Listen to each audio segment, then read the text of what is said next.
നമസ്കാരം. സുഭാഷിതം ഡിജിറ്റൽ ചാനലിലേക്ക് എല്ലാവർക്കും സ്വാഗതം.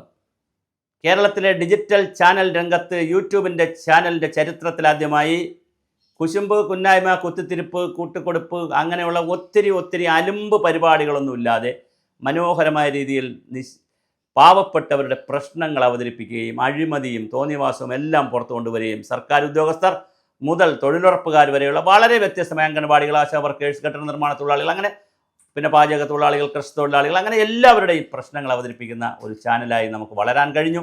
വലിയ അഭിമാനം തോന്നുന്നു. ഞങ്ങളുടെ ചാനൽ സബ്സ്ക്രൈബ് ചെയ്യുന്ന എല്ലാവർക്കും നന്ദി. ഇനിയും പരമാവധി സബ്സ്ക്രിപ്ഷൻ നടക്കട്ടെ. അതുപോലെ തന്നെ പിന്നെ ലൈക്ക് ചെയ്യുക, കമൻറ്റ് ചെയ്യുക, ഷെയർ ചെയ്യുക. ഞങ്ങൾക്ക് ആവശ്യമായ സംഭാവനകൾ അയച്ചു തരണം. അതിലൊരു പിശുക്ക് കാണിക്കരുത്. പരസ്യങ്ങൾ നൽകുക. എല്ലാവർക്കും ഒരിക്കൽ കൂടി സ്വാഗതം. ഞാൻ ഇന്നലെ പെരുങ്കടവിള പഞ്ചായത്തിലെ തൊഴിലുറപ്പിലുണ്ടായ ഒരു വിഷയം നമ്മുടെ പ്രേക്ഷകരുടെ മുന്നിൽ വച്ചിരുന്നു. അതിനുശേഷമാണ് സോഷ്യൽ ഓഡിറ്റിനെ കുറിച്ചൊരു വാർത്ത മാധ്യമ പത്രത്തിൽ വന്നിരുന്നു. അപ്പം വാർത്തയുടെ പിന്നാമ്പുറം അന്വേഷിച്ച് അത് വീഡിയോ ചെയ്യണോ വേണ്ടേ എന്നുള്ളൊരു അന്വേഷണത്തിൻ്റെ ഭാഗമായി ഞാൻ അന്വേഷിച്ചപ്പോഴാണ് മറ്റു ചില വിവരങ്ങൾ എനിക്ക് മനസ്സിലാകുന്നത്. അത് പോസിറ്റീവ് വിവരങ്ങളായതുകൊണ്ട് ഞാനത് പുറത്ത് പറയാം. അല്ലാതെ ഞങ്ങൾ തമ്മിലുള്ള ഞാൻ വിവരമെടുത്ത വ്യക്തിയും ഞാൻ തമ്മിലുള്ള കോൺവെർസേഷനിലെ രഹസ്യമൊന്നുമില്ല. അതുകൊണ്ടാണ് ഈ കാര്യം മാത്രം പറയുന്നത്. മറ്റു പല കാര്യങ്ങളും പറഞ്ഞു, അത് പുറത്ത് പറഞ്ഞുകൂടാത്തത് പറയുന്നില്ല, പറയാമെന്നുള്ളത് പറയുന്നു. വില്ലേജ് ലെവൽ കമ്മിറ്റിയുണ്ട്. എല്ലാ വില്ലേജുകളും village level vigilance monitoring committee എന്നോ വില്ലേജ് ലെവൽ മോണിറ്ററിംഗ് കമ്മിറ്റി എന്നൊരു കമ്മിറ്റിയുണ്ട്.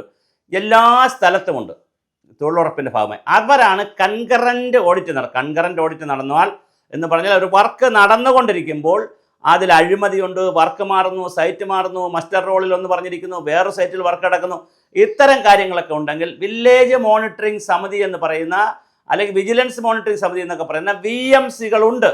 എല്ലാ പഞ്ചായത്തിലുമുണ്ട്. ഇത് പ്രവർത്തിക്കുന്നില്ല എന്നുള്ളതാണ് വളരെ വളരെ ഖേദകരമായ കാര്യം. അതേസമയം ഒരു പദ്ധതി ഉണ്ടായതിനു ശേഷം, തുടങ്ങിയതിന് ശേഷം, അത് അവസാനിച്ചതിന് ശേഷം, അവസാനിപ്പിച്ചതിന് ശേഷം 6 മാസം കഴിയുമ്പോൾ സോഷ്യൽ ഓഡിറ്റുകാർക്ക് പോയി ഓഡിറ്റ് ചെയ്യാം. അവർ വെൽ സെറ്റിൽഡ് ആയിട്ടുള്ള ഒരു 10,500 പേരെ അവർ ട്രെയിൻ ചെയ്ത് ഒരു പഞ്ചായത്തിന് ഒരാൾ വെച്ചെടുക്കുമ്പോൾ 10,500 പേരുണ്ട്. അവരുടെ സോഷ്യൽ ഓഡിറ്റ് നടക്കുന്നു. എല്ലാ വർഷവും അവർ റിപ്പോർട്ട് ഇറക്കുന്നു. എൻ്റെ കയ്യിലും 2024-25 റിപ്പോർട്ട് കിട്ടിയിട്ടുണ്ട്. അപ്പോൾ സോഷ്യൽ ഓഡിറ്റ് ഒരു പബ്ലിക് പ്ലാറ്റ്ഫോറത്തിൽ റിപ്പോർട്ട് കിട്ടുന്നു. അതൊരു മനോഹരമായ വേറെ രീതിയിൽ പോകുന്നു. എന്നാൽ വില്ലേജ് മോണിറ്ററിംഗ് സമിതി അല്ലെങ്കിൽ വിജിലൻസ് മോണിറ്ററിംഗ് കമ്മിറ്റി അല്ലെങ്കിൽ സമിതി എന്ന് പറയുന്നത് പ്രവർത്തിക്കുന്നില്ല.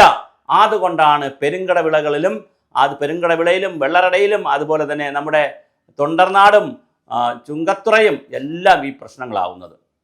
10,000-15,000 കേസുകളാണ് സംസ്ഥാനത്ത് പണത്തിൻ്റെ അപഹരണവുമായി ബന്ധപ്പെടുത്തി വന്നിരിക്കുന്നത്. 5 തെങ്ങിൽ വലിയ പണാപഹരണം നടന്ന് കുറേ ഉദ്യോഗസ്ഥന്മാരിൽ നിന്ന് പണം തിരിച്ചു പിടിക്കാൻ ഓംബുഡ്സ്മാൻ ഉത്തരവിട്ടിട്ടുണ്ട്.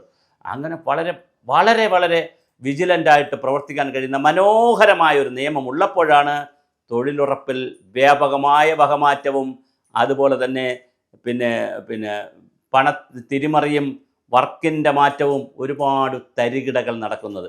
ഈ തരികിടകളൊക്കെ നടക്കുമ്പോൾ പ്രതിയാകുന്നത് അല്ലെങ്കിൽ അതിൽ വീണു പോകുന്നത് കരാർ ഉദ്യോഗസ്ഥരാണ് എന്ന് തിരിച്ചറിയണം. എന്തായാലും വളരെ ഗുരുതരമായ ഗൗരവമായ സംവിധാനങ്ങളാണ് തൊഴിലുറപ്പിൽ നിന്ന് കിട്ടിക്കൊണ്ടിരിക്കുന്നത്. വരും ദിവസങ്ങളിൽ അതിനെ സംബന്ധിക്കുന്ന വീഡിയോസ് ഉണ്ടാകും. എന്തായാലും ഞാൻ ആദ്യം തുടക്കത്തിൽ തന്നെ നെഗറ്റീവ് വീഡിയോകൾ പറയേണ്ടെന്ന് വിചാരിച്ചിട്ടാണ്. VMCകൾ ശക്തിപ്പെടുത്തുക. VMCകളിലൂടെ ഗ്രാമപഞ്ചായത്തിലെ കൺകറൻറ്റ് ഓഡിറ്റ്, അതായത് വർക്ക് നടന്നുകൊണ്ടിരിക്കുമ്പോൾ ഒരു ഓഡിറ്റ് നടക്കട്ടെ. അതിലൂടെ പരമാവധി പ്രശ്നങ്ങൾ പരിഹരിക്കാൻ പറ്റും. അപ്പോൾ സോഷ്യൽ ഓഡിറ്റിനും വഴിയും പ്രശ്നങ്ങൾ കണ്ടുപിടിക്കുന്നതിൻ്റെ അളവ് കുറയും. അതുകൊണ്ട് തന്നെ VMCകളെ ശക്തിപ്പെടുത്താൻ പഞ്ചായത്ത് ഭരണസമിതികളും തൊഴിലുറപ്പിൻ്റെ ഉദ്യോഗസ്ഥരും പ്രത്യേകം ശ്രദ്ധിക്കുക. VMCകൾ ഉണ്ടെങ്കിൽ രക്ഷപ്പെടുന്നത് ജീവനക്കാരാണെന്ന് ജീവനക്കാർ തിരിച്ചറിയുക.